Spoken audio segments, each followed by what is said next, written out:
Hi everyone, and welcome to the Intramural Basketball Captains video for the 2012 Intramural Basketball season.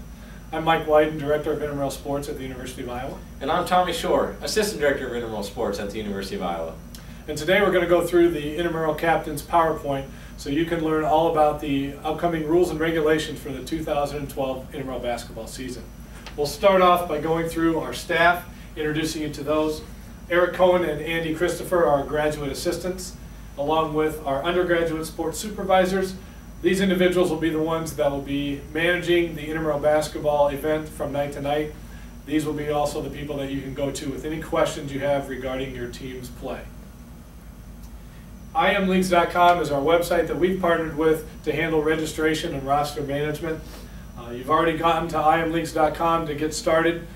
You've got that far, and now there's some additional information that you can go to imleagues.com to get.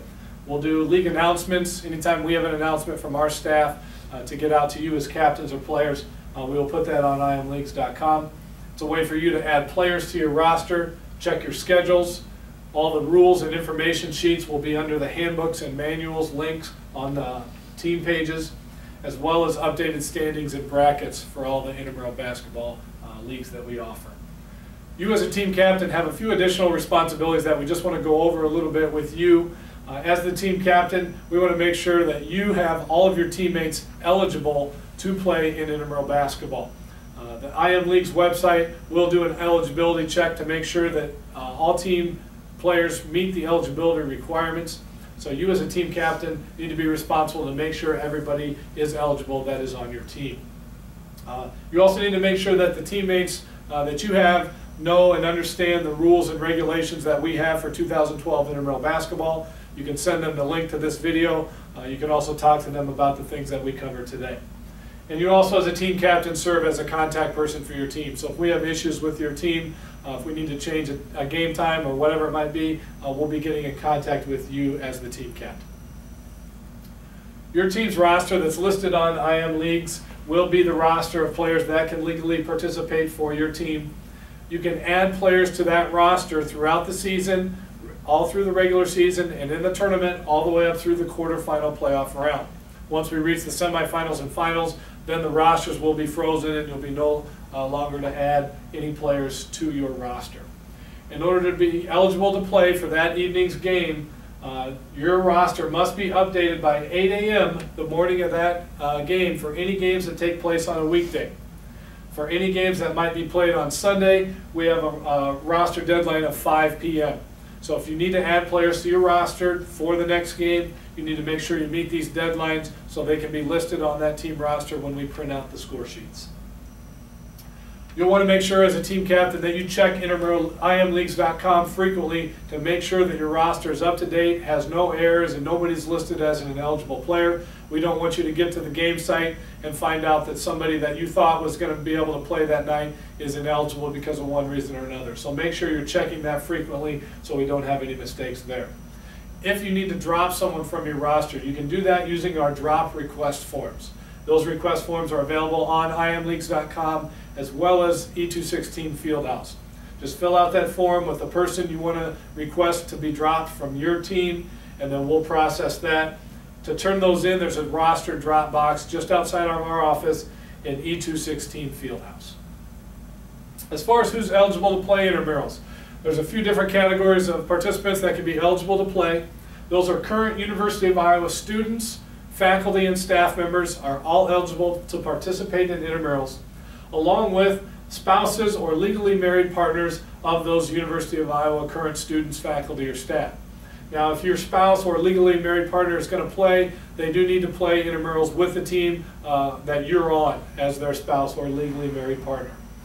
In addition, each player can only represent one team in the men's and women's division and only one team in the co-rec division.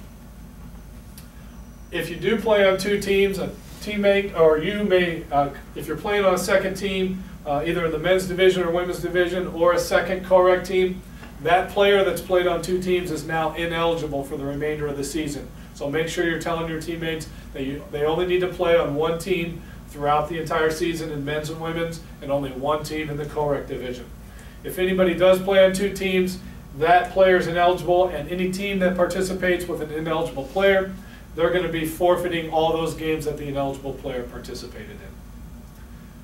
Also, in regards to fraternity participation, if you're a fraternity team, any active member or any fraternity pledge can participate in that fraternity division team.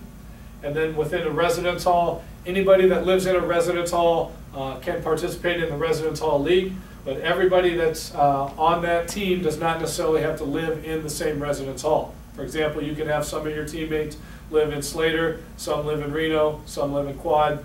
Whatever residence hall they live in, that's fine, but as long as everyone on that team has to live in a residence hall. A few examples of eligibility: a men's open and a men's fraternity, that's ineligible, that's illegal. You cannot play on a men's open and a men's fraternity team. Another example of an illegal option is a men's open team and a residence hall team. You obviously cannot play on those two. But some of the legal options is a men's open team and a co-rec team, or a women's team and a co-rec team. Those are both legal options to play.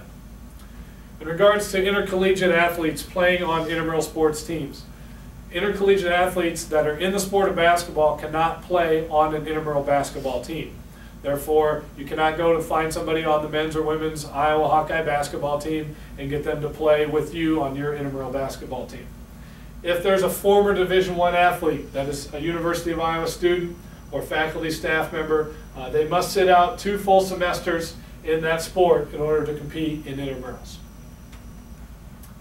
In regards to check-in, when you get to the site, all players have to present a university ID card. And there's an example of what that looks like. Every University of Iowa student, faculty, or staff member has an ID card. They will present that card to our staff, officials, or scorekeepers, or supervisors prior to participating in the game. And everybody has to check in individually on their court with their university ID card. No ID equals no play, no exceptions. That's our motto that we talk to our staff about. So when the officials check in, if your teammate doesn't have his or her ID, they're not going to be allowed to play. So this is a key point to remind all of your teammates, is to bring your University of Iowa ID card to every single game that you participate in. With using IDs, we do have the opportunity for misusing an ID card. We've had this happen a couple times in the past year. Anybody that's caught misusing an ID card is subject to suspension from intramural sports. And in addition, we are required to forward that complaint on to the University Dean of Students office, and they can impose some further sanctions. So make sure as a team captain, you should know everybody that's participating on your team, and don't allow other players to give their IDs to a third party and allow them to play on your team. So you have some extra responsibility there as the team captain. As far as conduct goes, any person that participates in intramural sports, that participates in a fight, is going to be suspended from all recreational services activities for at least 1 calendar year. Sportsmanship is a big priority within recreational services and intramurals specifically, and we take this very seriously. So we have severe penalties for anybody that takes part in a fight. In addition to fighting in intramural sports, we have our penalties. We also are required to forward that information on to the Dean of Students office, who in the past has been imposing other sanctions as well as intramural sanctions for fighting. Anybody that gets ejected from an intramural basketball game will be required, along with the team captain, to meet with our intramural administrative staff. And we'll talk about the ejection and sportsmanship and what happened and what led up to that. Everybody has, the team captain and the ejected participant have to do that in order to become eligible again to participate. If you blow off the meeting and don't meet with us after an ejection, you as a team captain and the ejected participant are not going to be eligible to play in future intramural sports. So the person that is ejected will be required to sit out the remainder of the game that they're ejected from, and at least 1 additional game based upon the severity of the action. Sportsmanship, our officials rate our team sportsmanship in basketball on a scale of 1 to 4. 1 being excellent, 4 being poor. Any team that receives a 3 or 4 rating, so our lowest 2 categories, you're going to be notified by a member of our staff. If you get a 4 rating, you'll be required to meet with our staff and talk about sportsmanship and talk about why your team's having issues and why you're getting that lowest rating. The key for sportsmanship, also going into the playoffs, is that teams must maintain an average of 2.5 or better in order to get into the playoffs and maintain they're standing throughout the playoffs. So you have to be in between a 1.0 and a 2.5 average in order to get into the playoffs and keep participating. All of our intramural basketball games are officiated by student intramural officials. Some of them may be certified as high school officials by the National Federation and the Iowa High School Athletic Association, but some of them will not be. But each one of them do go through a training session with our staff, and we do a multiple night training session in order to go through all the rules, positioning, and mechanics and philosophies of basketball officiating. So if you have any questions about intramural officiating, bring it up in a professional way to the officials. If you don't think you're getting anywhere, come to our supervisors and they'll be able to answer questions for you. Forfeits.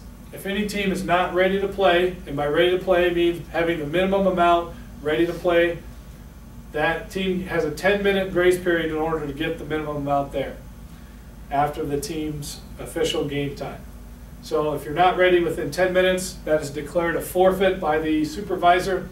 And the team captain, an additional responsibility there is to make sure your team doesn't forfeit. If you do forfeit, your U-bill will be charged $42.50, which is half of our entry fee.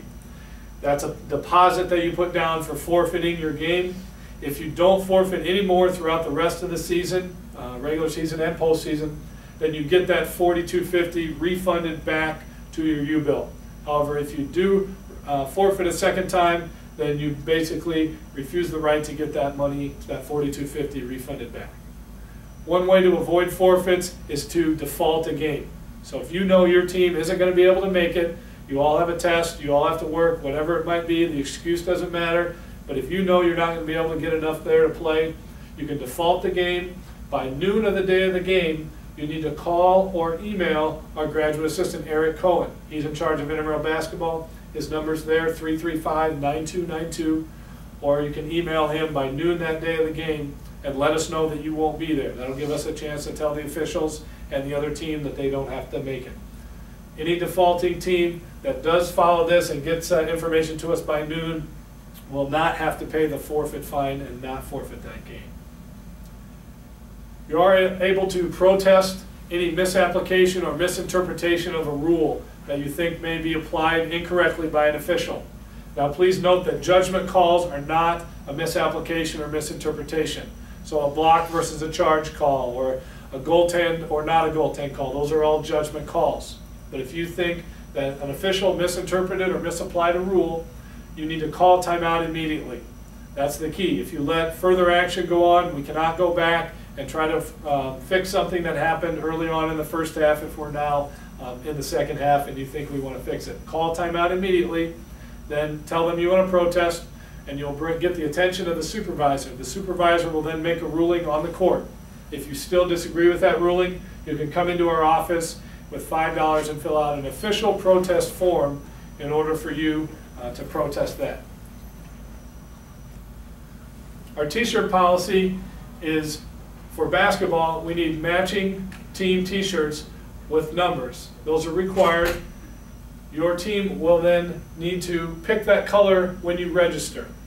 So as you go through IM Leagues and your registration, you'll be able to select a color of your t-shirt that you want to show up every game. So just pick a color and make sure your team brings those. Anybody that does not have that color will not be allowed to participate. So if you pick red and one of your teammates shows up in a blue shirt and you're playing a blue team, that person's probably not going to be able to wear that blue shirt. Champion is our sponsor for intramural basketball again this year, and they are providing for the first 15 teams to register free t-shirts for your team. Well, they'll have numbers and names on the back, and it'll say champion on the front. And these are some informational slides that we'll again post on Intramural Leagues, imleagues.com, for you to get 15 shirts for your team. The shirts are available in a number of different colors: red, black, royal blue, and navy. And they'll have, as we said, numbers and names printed on the back, and they'll be numbered 1 through 5, and 11 through 15. And they are the double dry performance technology that Champion has for their shirts. So this slide talks about information about how to get on the Champion of intramurals.com website and get your order placed. And again, it's only for the first 15 teams that do that. So these slides will be posted on imleagues.com for you to follow. Champion also provides us the Team of the Week recognition, where our staff will be selecting a Team of the Week based upon sportsmanship, enthusiasm, participation, and having fun. So everybody that's on the Team of the Week will receive a champion lanyard, your team picture, and have your team's picture pasted on the facebook.com site in order for you to get recognized as the Team of the Week. So, once registration is complete, we'll have team schedules available on imleagues.com, like Mike talked about earlier. Team schedules will be posted on that website on Thursday, January 26th, and games will begin on Sunday, January 30th. League standings also available on imleagues.com. You can go there anytime. Once the season has started, check who won, who lost, what the scores were, check the standings of your division, all that fun stuff.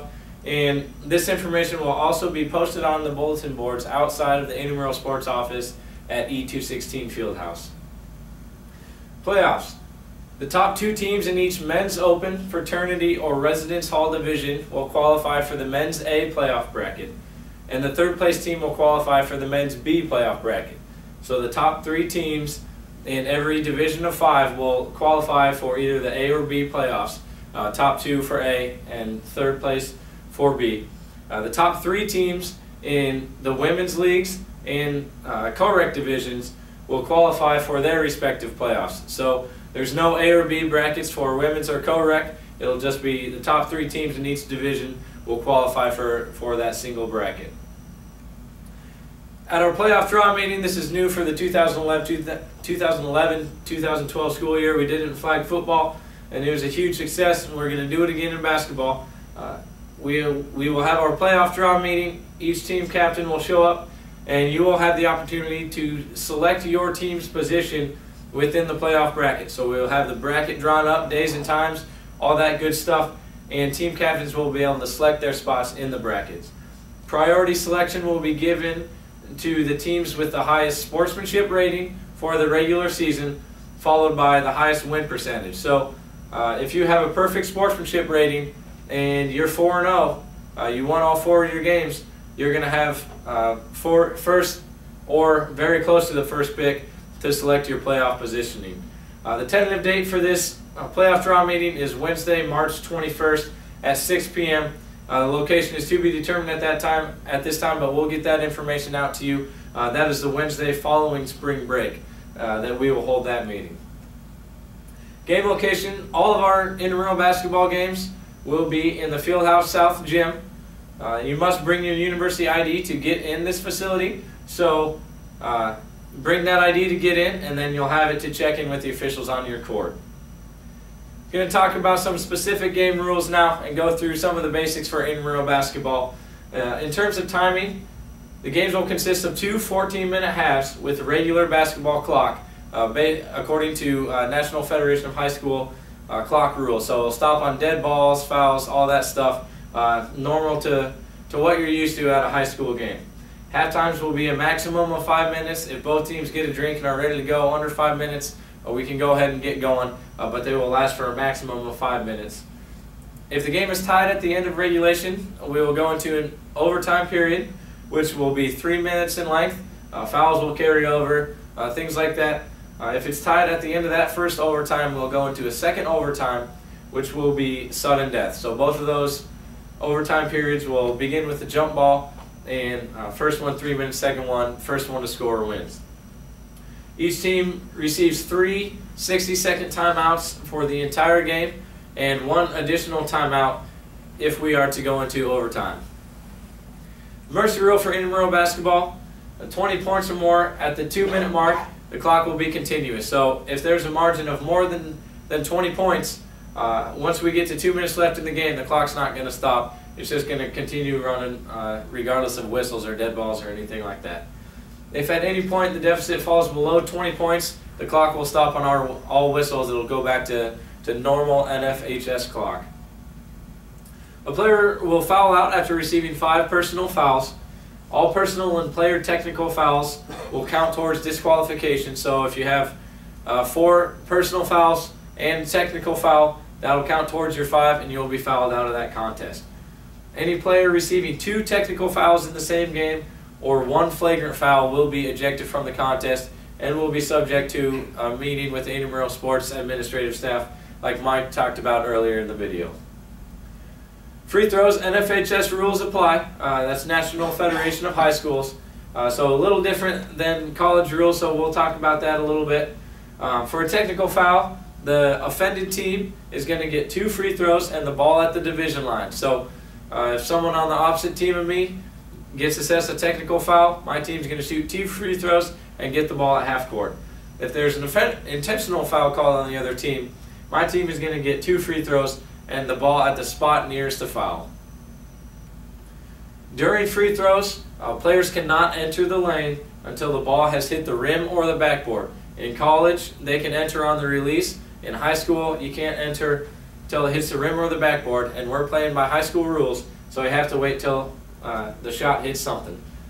Substitutes can enter before the last free throw. So if it's a 2-shot foul, you shoot the first free throw, then substitutes can enter before the last one. If it's a 3-shot foul, you'll have 2 shots before that last free throw, at which time substitutes can enter. Lane spaces nearest the end line shall be empty, so players will start lining up above the block, and players cannot stand on the block when lining up for free throws. Team control fouls are fouls committed by the team that has the ball. So an example of this is an illegal screen or a push off the ball by the team that is on offense. If a team control foul occurs, there will be no free throws awarded to the offended team. So if there's an illegal screen, the offended team's just going to get the ball out of bounds, not going to shoot free throws. They'll just get to be awarded with possession of the ball. There's no team control during a jump ball at the beginning of the game or the beginning of overtime or during a shot attempt. So if there's a foul on a rebound and we're in the bonus situation, we're still going to shoot those free throws. Double fouls are fouls at the same time on opponents against each other. Double personal and double technical fouls, we're going to resume play at the point of interruption. So at the time that the foul occurred, whichever team had the ball or whatever was going on at that time, we're going to resume going with what we were doing before. The ball will be given to the team in control, like I said, at the time of the whistle. And if there's no team control, we're going to use the alternate possession arrow to determine who will get the ball. Substitutions. This is very important in intramural basketball. All substitutes must check in with the scorekeeper. A lot of times we have substitutes just think they can run in and out of the court whenever they want, but they must check in with the scorekeeper, and this will be a point of emphasis with our officials this year to make sure this is happening. Substitutes will be allowed to enter at the next stoppage of the clock, but must be beckoned onto the court by the official. So if you're wanting to substitute into the game, check in with the scorekeeper so the scorekeeper knows to buzz the horn for the officials or to let them know. And then once the officials are aware of it, they can beckon you to bring you on the court and allow you a legal substitution. A technical foul will be called if a substitute enters the game illegally. Jewelry. Cannot wear jewelry for your safety. If people are on the court wearing jewelry, it will be sent off. Need to take it off. Don't come back on until you've taken your jewelry off. If you continue to violate this, you'll be assessed a technical foul. Some co-rec adaptations for those of you playing co-rec basketball. Co-rec team must have 5 players, 3 women and 2 men is the maximum. To start a game, a co-rec team must have a minimum of 2 men and 2 women for 4 total. If someone fouls out or gets hurt or something like that happens, a co-rec team can continue to play with fewer than 5 players. And the quantities of men or women are, if you have 4 players, you can have 2 women and 2 men, or you can have 3 women and 1 man. If you only have 3 players available to play, you can have 2 women and 1 man, or 1 woman and 2 men. The women's size basketball will be used in all co-rec games, a little bit smaller than the men's ball. We are holding some scrimmages in conjunction with our officials training Tuesday, January 24th in the Fieldhouse South Gym. There's some times 7 to 7:45 or 7:45 to 8:30 are time slots. And if you are interested in participating in one of these scrimmages, get some game time before your season starts in conjunction with our officials training, contact Eric Cohen at 335-9292. These are some of the regional basketball tournaments that will be taking place through the National Intramural Recreational Sports Association. Closest ones are St. Cloud University and the Ohio State University. We will also have this information posted on imleagues.com if you are interested in visiting a regional basketball tournament competing against other schools. Waitlist meeting. If any of your teams are on the wait list, we will have a meeting for your teams on Thursday, January 26th at 2 p.m. in room 201 of the field house. This meeting, we assess all our openings in our different divisions, and we allow waitlist teams to choose which divisions they want based on which openings we have. Buffalo Wild Wings Intramural Sports Points Championship. We have partnered with Buffalo Wild Wings to sponsor our Points Championship. Points are awarded to each team that participates in each sport. Points are awarded based on the team's finishing position, and teams must keep the same team name throughout the year to accumulate these points, so we know for which sports where to award the points. A champion will be awarded in each of 5 divisions: men's, women's, fraternity, sorority, and co-rec. Those championship teams with the most points at the end of the year will receive a championship trophy and a $100 gift card to Buffalo Wild Wings. Also partnering with Intramural Sports are some campus partners that sponsor the ECHUG program. This is an online confidential alcohol assessment, and an incentive for intramural participants is if you get 75% of the players on your team's final roster to complete the ECHUG assessment, your team at the end of the season will receive a refund of its entry fee. So if you have 8 players on your team, you get 6 of them on your final roster to complete the ECHUG assessment, you will get a refund at the end of the year. And details on this program are available on the Intramural Sports website and on imleagues.com. We already talked about the waitlist meeting. We have officials training that we'll be holding beginning on Sunday, January 22nd at 11 a.m.